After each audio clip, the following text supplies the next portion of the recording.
Okay.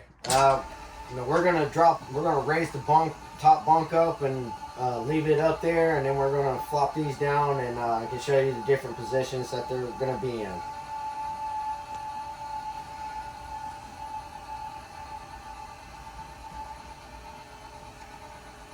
You can't completely take these off of here if you don't want these. A lot of folks say that they just want to take them off.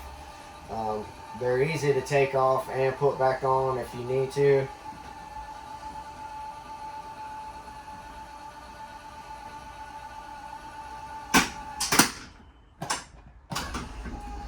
Alright, you heard the loud click. That means that the top bunk is engaged to stay up. Then we can bring these down to whatever position. Now, if you'll come over here, you have these D-clips here that you'll pull out. There's one on both sides. I'll go ahead and rip this one out too. Keep them close by because you do want to have those. Also, if you look at here, whenever you go to put these up in this position, you have to get this knob into this groove right here. So it can be a pain in the butt, especially if you're new to this. So first we're going to lock these on both sides. You do have at the front and the rear.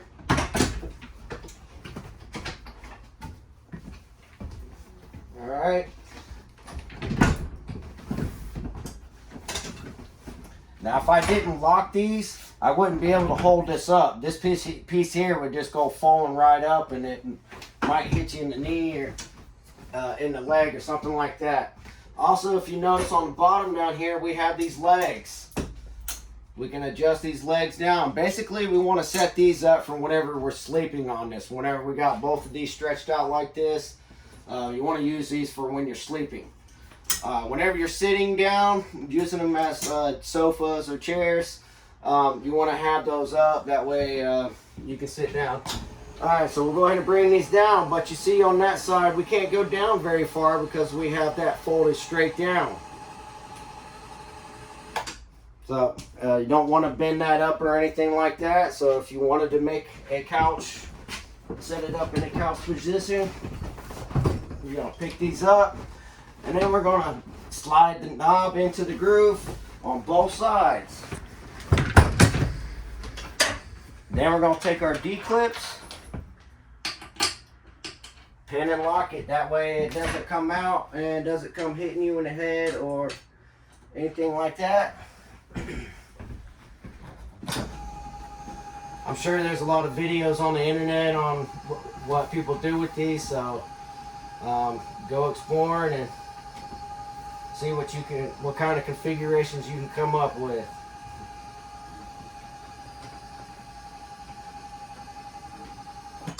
Alright, this side's unlocked, so if I wanted to make a chair or a sofa, you can just fold them up like this. This side's locked, so we unlock there, unlock on the back side, and we roll it up. Got some handy cup holders in the armrest on both sides. Set it, drop it down.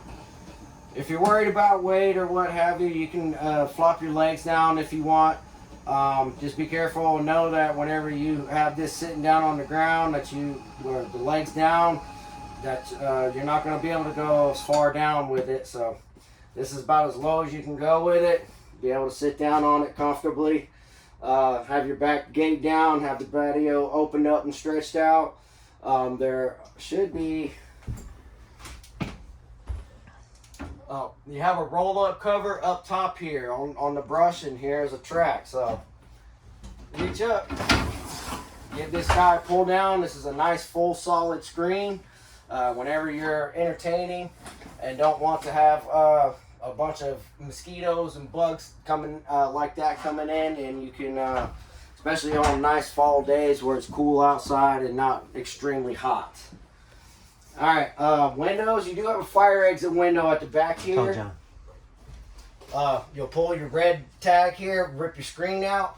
We'll take the lever, pull this out, but we can also have the window sit open, especially if you've got gasoline stuff in here. You definitely don't want to be smelling the fuel. So you can utilize that. All right, little living room area. These are recline rocking chairs, or no, they're just swivel recliners. That's all they are. Sit there, relax, watch some TV. Your shades here, you do have a string that you can pull to whatever side that you want to. Pull it in the middle, give it a little tug, let it go up. This here is also a fire exit window. So we'll pull the lever, open up, and we'll also pull the screen and we'll jump out. Hook that in, make sure this is engaged. Alright, little end table in between the two. You'll pull up, make sure that your legs have locked in. Whenever you're done with it, just reach up, unlock it.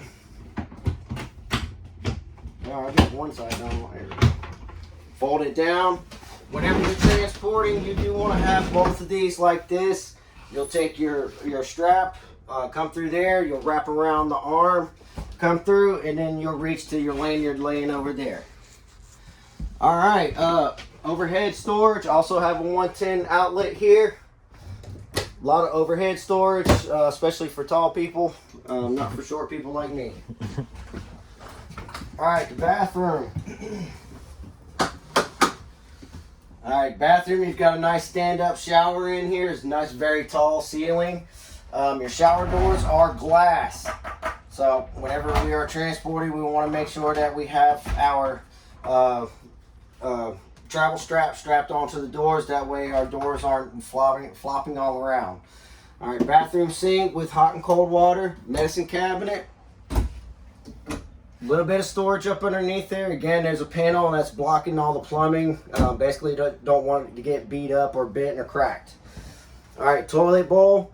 This is a nice porcelain bowl, so it's nice and sturdy. Doesn't make you feel like that you're about to bust it whenever you lean over to give yourself a good wipe. GFI receptacle is located in the bathroom here, the white. Any of your receptacles that have the GFCI sticker on there or located anywhere near water is going to be protected by that outlet. You also have two switches. One is for the ceiling light and the other one is for your little exhaust fan up top there. That's one of those things where you want to make sure that you have it closed if you leave the camper. Once again, you leave, you come back, you've left that open, your bathroom floor is just flooded with water, so you can get your vent topper put on the top of that. That way you can leave it open. Also, if you're short like me, that's going to be a pain in the butt. I'm going to have to get me a step stool every time I want to open or close it. So, be a good idea to put a vent topper over the top of that and keep it from, or yourself from having to climb up and down the ladder just to turn it on or open it up. All right, bathroom cabinetry. Definitely got a lot of room for towels, washcloths. This guy right here is your black tank flush.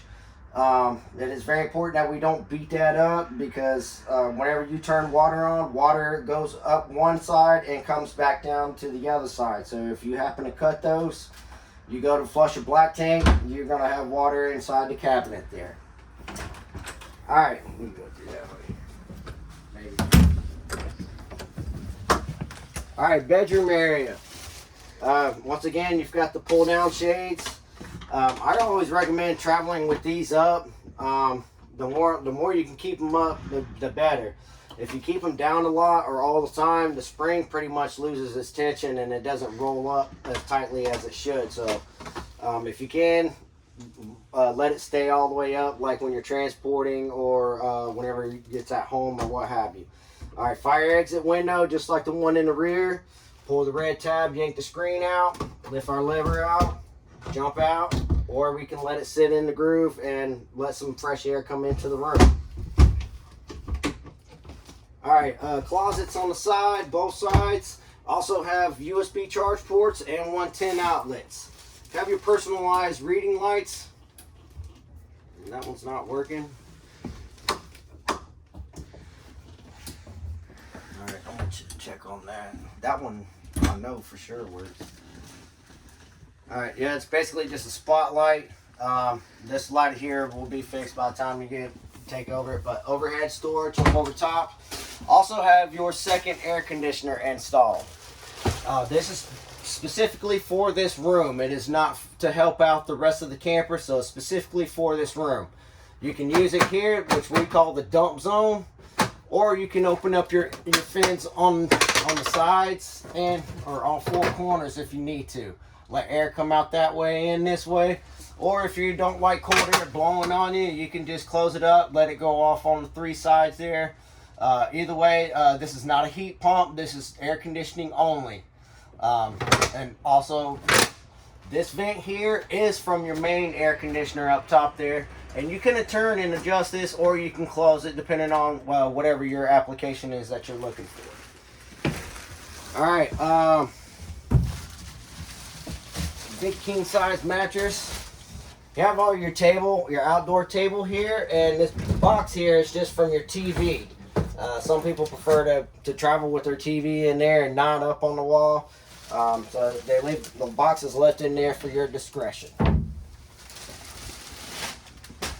All right, biggest things I like to tell people about is roof inspections. Keep up with your roof inspections.